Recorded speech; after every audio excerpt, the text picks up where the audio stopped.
I've been using ZBLLT for a full year now, and I also use around a third of ZBLLU.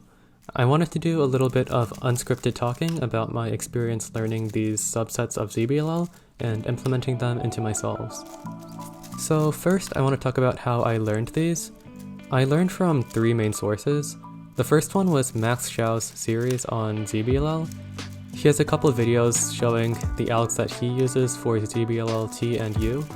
I found those algs to be pretty good, but sometimes when I didn't like the alg that he used, I would look at either speedcubedb.com or Juliet Sebastian's ZBLL Google Sheets.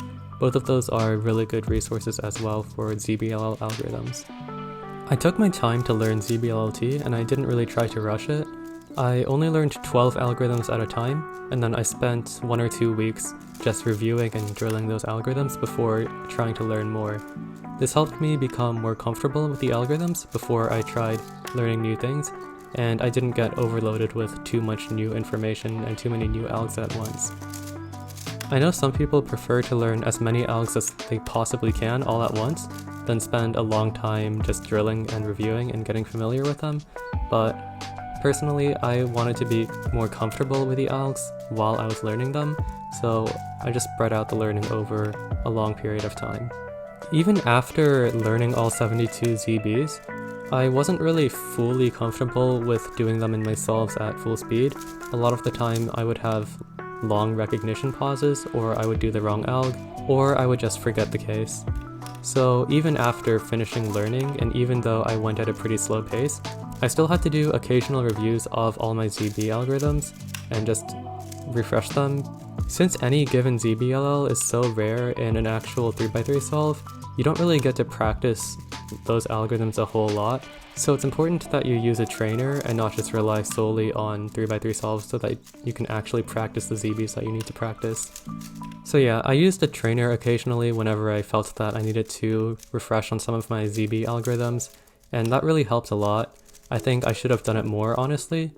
I think if I used the ZBLL trainer more often, I'd probably be more familiar with all my ZBs and be able to do them faster and recognize them more easily, but that's something that I can do in the future.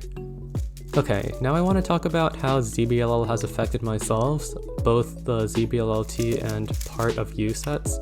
So one thing that surprised me is that there's a lot of variance in how good ZBLLs are. There are some that I can recognize instantly and execute in like 1 or 1.5 seconds, and there are others that are significantly harder to recognize, and they also have terrible algorithms where doing OLL-PLL is probably faster than doing a ZBLL. But yeah, there's so much variance in how good the algs are.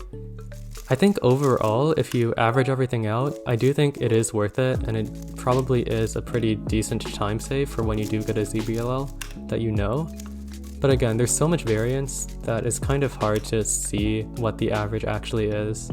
For example, the 2GLL sets for both T and U, where your corner permutation is solved, those have really good algorithms, and I think those are some of the best ZBLLs to learn because they're a really big time save and they are mostly pretty easy to recognize as well.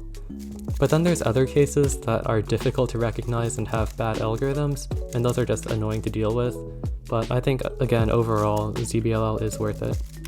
So if you're looking to learn some ZBLL on your own, here's my recommendation for the order.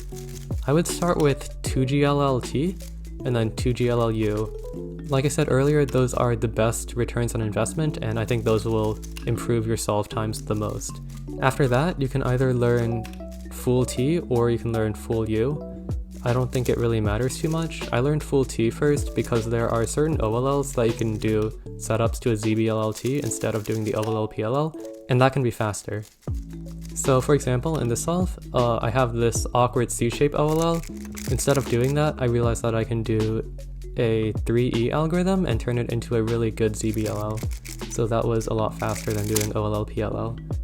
There are also some OLLs that you can do setups to a ZBLLU as well, so I don't really think it matters too much which one you want to learn first between T and U, but I think they're both pretty good. After that, I think 2GLL is actually a pretty good subset, but I don't know it myself. I do want to learn it someday though. But yeah, that is pretty much my experience on using ZBLLT plus a good amount of U for about a year. So thanks for watching, hope you got something out of this video, and goodbye.